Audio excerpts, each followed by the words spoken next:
জুলাই শহীদ দিবস আজ। দিবসটি উপলক্ষে রাষ্ট্রীয়ভাবে শোক পালন করা হচ্ছে।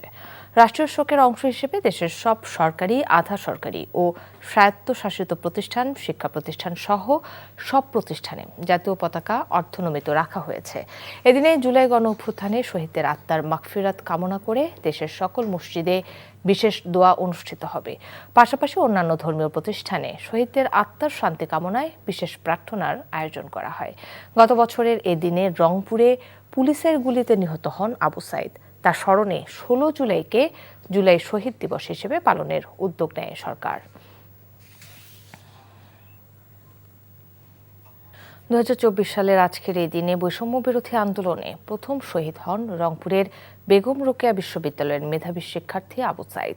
দিনটির স্মরণে আবু সাইদের গ্রামের বাড়ি রংপুরের পীরগঞ্জ উপজেলার বামনপুর গ্রামে ঢল নামে হাজারো মানুষের। সকালে বেগম রোকেয়া বিশ্ববিদ্যালয়ের উপাচার্য প্রফেসর ডক্টর শওকত আলী, জেলা প্রশাসক রবিউল ফয়সাল সহ বিএনপি, জামাত, এনসিপি ও বৈষম্য বিরোধী আন্দোলনের নেতাকর্মীরা শহীদ আবু সাইদের কবর জিয়ারত করেন। এ সময় শহীদ আবু সাইদের বাবা মকবুল হোসেন, বড় ভাই রমজান আলী, ছোট ভাই আবু হোসেন সহ পরিবারের সদস্যরা উপস্থিত ছিলেন। কবর জিয়ারত শেষে সকলেই আবু সাইদ হত্যার বিচার দাবি করেন।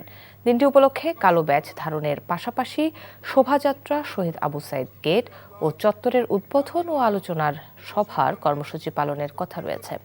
এসব অনুষ্ঠানে আইন উপদেষ্টা আসিফ নজরুল, পরিবেশ উপদেষ্টা সৈয়দা রিজওয়ানা হাসান সহ অন্তর্বর্তী সরকারের 4 জন উপদেষ্টার উপস্থিত থাকার কথা রয়েছে।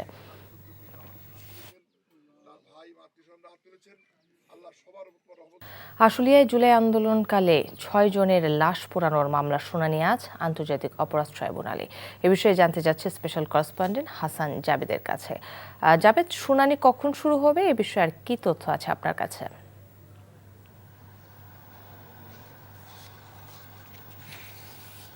কাকুলি, আজকে বিচারপতি নজরুল ইসলাম চৌধুরী নেতৃত্বাধীন যে আন্তর্জাতিক অপরাধ ট্রাইব্যুনাল 2 আছে, সেই ট্রাইব্যুনালে আজকে এই মামলাটির শুনানি আছে। এবং আজকে যে দিনটি সেটা হচ্ছে যে এই মামলায় ইতোমধ্যেই কিন্তু 16 আসামির বিরুদ্ধে অভিযোগ আমলে নিয়েছে এবং অভিযোগ আমলে নিয়ে আজকে আসামিদেরকে যারা গ্রেফতার হয়নি, 8 জন তো গ্রেফতার আছে আর 8 জন পলাতক আছে, সেই পলাতক আসামিদের গ্রেফতার করে ট্রাইব্যুনালে হাজির করার জন্য গত 13ই জুলাই দিন ধার্য ছিল। কিন্তু ওই দিন প্রসিকিউশন ট্রাইব্যুনালকে জানিয়েছে যে পুলিশ প্রতিবেদন তারা এখনও পায়নি, অর্থাৎ পুলিশ কি আসামিদের গ্রেফতার করতে পেরেছে বা কি পারেনি, বা তাদের সর্বশেষ অবস্থান কি, সেই বিষয়ে যে প্রতিবেদন দেওয়ার কথা পুলিশে সেটা পায়নি। সেই জন্য তারা আজকে পর্যন্ত সময় নিয়েছিল। তো আজকে সেই পুলিশ প্রতিবেদনটা সেখানে দেওয়া হবে এবং নতুন কোনো আসামি যদি গ্রেফতার হয়ে থাকে 8 জনের বাইরে, তাদেরকে আজকে এখানে হাজির করা হবে। এবং এই মামলায় জানেন যে 5 আগস্ট গত বছরের আশুলিয়ায় 6 জনকে হত্যার পর লাশ যে পোড়ানো হয়েছিল, সেই পোড়ানোর মামলাটি।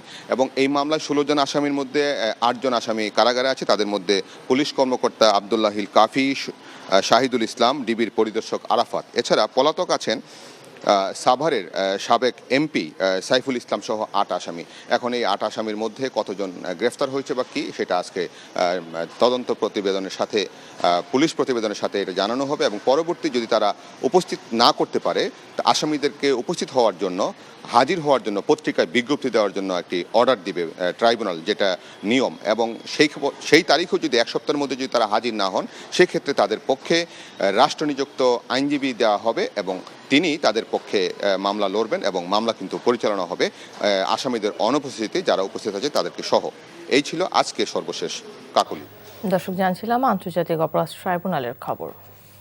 গোপালগঞ্জ, মাদারীপুর ও শরীয়তপুরে আজ পদযাত্রা কর্মসূচি পালন করবে জাতীয় নাগরিক পার্টি এনসিপি।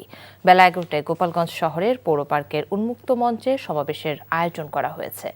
সমাবেশে এনসিপির আহ্বায়ক নাহিদ ইসলাম সহ অন্যান্য নেতৃবৃন্দ সকালে বরিশাল থেকে সড়ক পথে গোপালগঞ্জের পৌর পার্কে পৌঁছানোর কথা। এই কর্মসূচি ঘিরে জেলায় আইনশৃঙ্খলা বাহিনীর তৎপরতা জোরদার করা হয়েছে।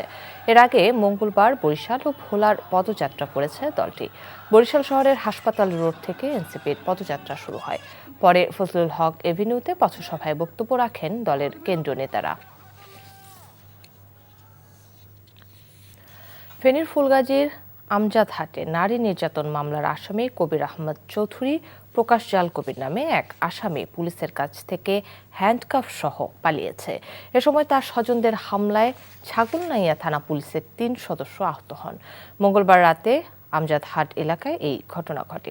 পুলিশ জানায় অভিযুক্ত কবির আহমেদ ছাগলনাইয়া থানায় করা একটি নারী নির্যাতন মামলার আসামি। মঙ্গলবার রাতে পুলিশের একটি দল তাকে গ্রেফতারে তার বাড়িতে অভিযান করেন। এ সময় কবির আহমেদ হ্যান্ডকাফ সহ পালিয়ে যান। ঘটনাস্থলে তার স্বজনদের হামলায় ফুলগাজী থানা পুলিশের উপপরিদর্শক রাফিদ, সহকারী উপপরিদর্শক দিদার ও কনস্টেবল সুমন আহত হন। এ ঘটনায় প্রয়োজনীয় আইনানুগ ব্যবস্থা গ্রহণ করা হবে বলে জানিয়েছে পুলিশ।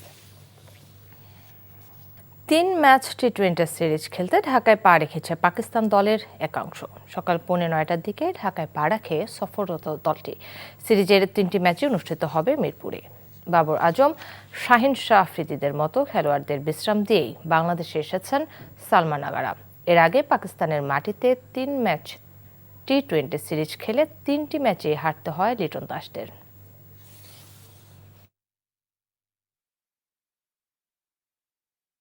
ময়মনসিংহের ভালুকায় গলা কেটে মা ও তার 2 শিশু সন্তানকে হত্যার প্রধান আসামি নজরুল ইসলামকে গ্রেফতার করেছে পুলিশ। দুপুরে ময়মনসিংহ পুলিশ সুপারের কার্যালয়ে সংবাদ সম্মেলনে এ তথ্য নিশ্চিত করেন ভালুকা থানার ভারপ্রাপ্ত কর্মকর্তা। তথ্য প্রযুক্তির সহায়তায় গতকাল জয়দেবপুর রেলওয়ে স্টেশন প্ল্যাটফর্ম থেকে নজরুল ইসলামকে গ্রেফতার করা হয়। পরে আসামির স্বীকারোক্তিতে হত্যাকাণ্ডের বর্ণনা করেন।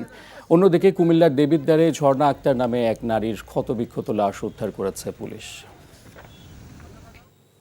চট্টগ্রামে জুলাই আগস্ট শহীদদের স্মরণে 2টি স্ট্রিট মেমোরি স্ট্যাম্পের ভিত্তিপ্রস্তর স্থাপন করেছেন মুক্তিযুদ্ধ বিষয়ক মন্ত্রণালয়ের উপদেষ্টা ফারুকী আজম।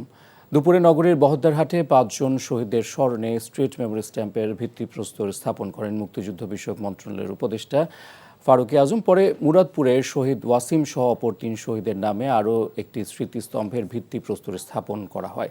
এই উদ্যোগ শহীদদের মনে রাখার পাশাপাশি আগামীর যে কোনো সরকারকে স্বৈরাচারী আচরণ না করার বার্তা দেবে বলে জানান উপদেষ্টা।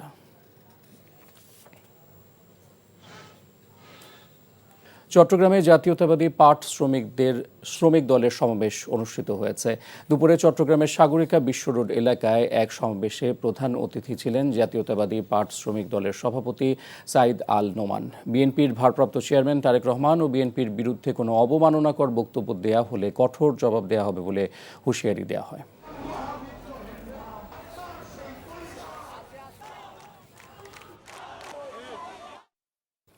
পিরোজপুরের নাজিরপুরের কৃষক বাদশাহ হত্যা মামলায় 3 জনের যাবজ্জীবন কারাদণ্ড দিয়েছে আদালত। সকালে অতিরিক্ত জেলা ও দায়রা জজ আদালতের বিচারক মোহাম্মদ মুজিবুর রহমান 5 আসামির উপস্থিতিতে এই রায় ঘোষণা করেন। 2017 সালের 7 ডিসেম্বর সকালে বাদশাহ শেখ তার জমি থেকে ধান নিয়ে ফিরছিলেন।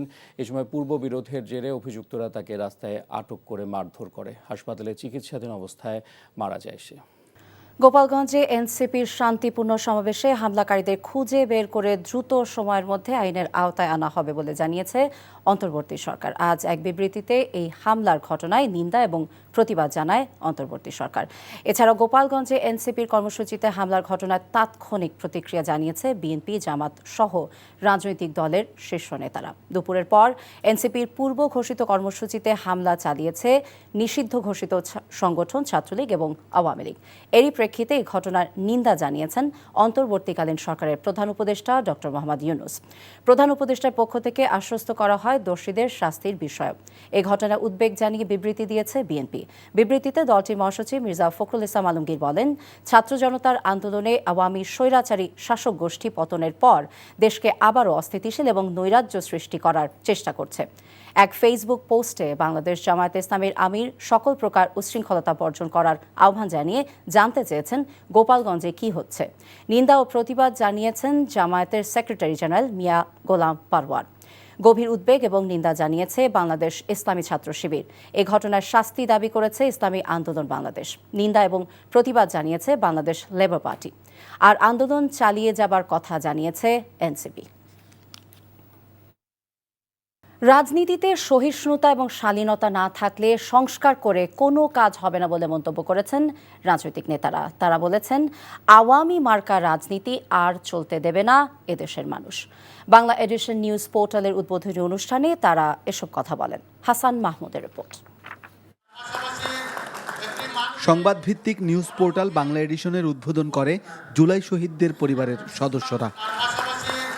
অনুষ্ঠানে দেশের প্রথিতযশা রাজনীতিবিদ সহ বিভিন্ন শ্রেণী পেশার মানুষ অংশ নেয়। বক্তব্যে সমাজ কল্যাণ উপদেষ্টা বলেন, অন্যায় অবিচার যতবার মাথাচাড়া দেবে ততবারই যোদ্ধারা রুখে দাঁড়াবে। অন্যায় যখন চিরকাল, তখন মুক্তিযোদ্ধারাও চিরকাল। তারা ফিরে ফিরে আসেন সমাজকে, দেশকে একটি মুক্ত দেশ দেওয়ার চেষ্টায়। আমি গর্ববোধ করি এনটিভি নিয়ে যে এই আন্দোলনে আবু সাঈদের এই ছবিটা আমাদের সাংবাদিক ধারণ করেছিল এবং এই ছবির মাধ্যমে সারা বাংলাদেশে যে আন্দোলন হচ্ছিল সেটা বিস্ফোরণ সৃষ্টি করেছিল। আমি সেই সাংবাদিক সহ যারা এই আন্দোলনে শরীক হয়েছেন সবাই প্রতি শ্রদ্ধা জানাচ্ছি। বক্তারা বলেন, জুলাই ঐক্যে ফাটল ধরাবার ষড়যন্ত্র চলছে। রাজনৈতিক শালীনতা এবং শিষ্টাচার বজায় রাখার কথাও বলেন তারা। এই দেশে আর হাসিনার জন্ম হবে না। এই দেশে স্বৈরাচার কখনোই আর আওয়ামী লীগ মার্কা স্বৈরাচার এই দেশে আর রাষ্ট্র ক্ষমতায় কখনোই আসতে পারবে না।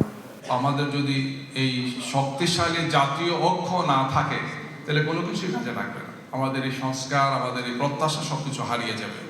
আমরা যাতে আমাদের স্ব অবস্থান থেকে আমরা এই ব্যাপারে সোচ্চার থাকি। ব্যক্তিগত আক্রমণ এগুলোর থেকে সরে গিয়ে আমরা যদি আমাদের প্রত্যেকটি দলের যার যার নীতির আদর্শ আছে তার প্রতি আমরা সেই জায়গাগুলো প্রমোট করি।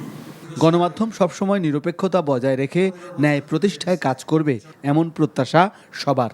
16 বছরের ফ্যাসিস্ট শাসনকে আমরা ছুঁড়ে ফেলে দিতে সক্ষম হলাম। সুযোগ নেওয়ার জন্য বসে আছে বিতাড়িত হাসিনার সৈনিকেরা। জুলাই আন্দোলনে যারা নিহত হয়েছেন, আহত হয়েছেন। Hasan Mahmud, NTV news, Dhaka.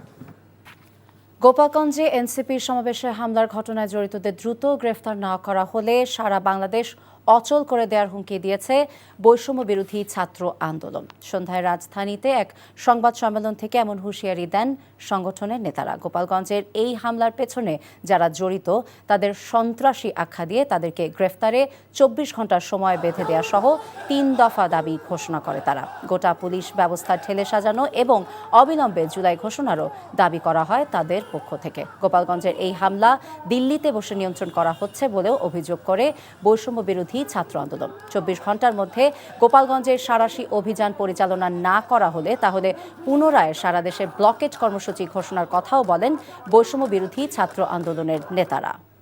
আওয়ামী লীগের দলীয় প্রতীক নৌকা ওয়েবসাইট থেকে বাদ দিয়েছে নির্বাচন কমিশন। দল হিসেবে কার্যক্রম নিষিদ্ধ হওয়ায় বিভ্রান্তি ঠেকাতে এমন সিদ্ধান্ত নেওয়া হয়েছে বলে জানিয়েছেন কমিশন সচিব আক্তার হোসেন। একই দিনে জামায়াতের নাম এবং দলীয় প্রতীক যুক্ত করেছে তারা। নিয়ামুল আজিজ সাদেকের রিপোর্ট। ব্যাপক গণ আন্দোলনের মুখে বছরের 10 মে আওয়ামী লীগকে সন্ত্রাসী কার্যক্রমে জড়িত থাকার অভিযোগে সাংগঠনিক কার্যক্রম নিষিদ্ধ করে অন্তর্বর্তীকালীন সরকার। জুলাই হত্যাকাণ্ড সহ আন্তর্জাতিক অপরাধ ট্রাইব্যুনালেও দল হিসেবে আওয়ামী লীগকে বিচারের আওতাভুক্ত করা হয়। এরপর 12 মে বাংলাদেশ নির্বাচন কমিশন তাদের নিবন্ধন স্থগিত করে। এর 1.5 মাসের মাথায় দলটির প্রতীক নৌকা নিজস্ব ওয়েবসাইট থেকে বাদ দিল কমিশন। আওয়ামী লীগের নিবন্ধনটা এখন আছে, সেই জন্য আমরা মনে করেছি যে কমিশন মনে করেছে যে এটাকে সরিয়ে রাখা, এর বাইরে আর এর কোনো কারণ নাই। হ্যাঁ, শিডিউলে নৌকা থাকবে, কিন্তু সেটা নৌকাটা ব্যবহার সংরক্ষিত থাকবে বা এইটা আর কেউ ব্যবহার করতে পারবে না। এটার সাথে কারোর কোনো চাপ বা কোনো কিছু নাই।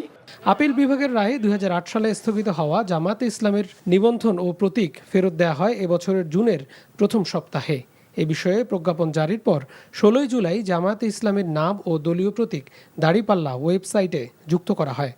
দাড়িপাল্লার প্রতীকটা কেন অন্তর্ভুক্ত করা হয়নি, এটার ব্যাপারে একদম জিনিসটা হচ্ছে যে দাড়িপাল্লার প্রতীকটা আসে কোথা থেকে।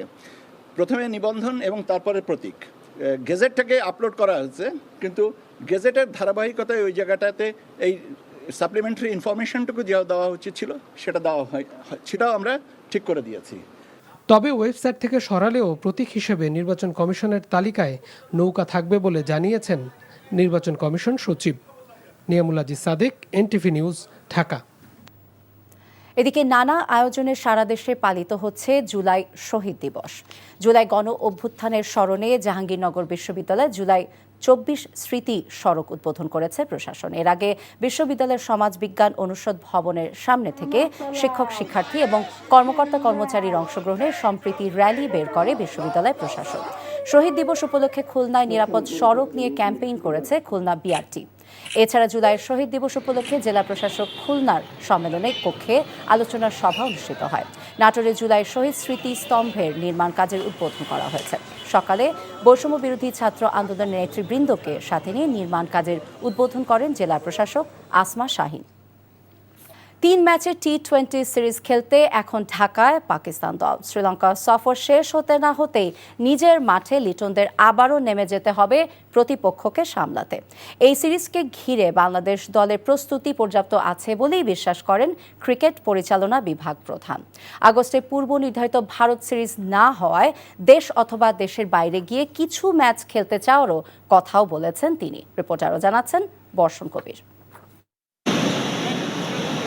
চারদিকে নানা খবরের চাপে পাকিস্তান দল যে এখন ঢাকায় সেটি একটু আবেদন হারিয়েছে।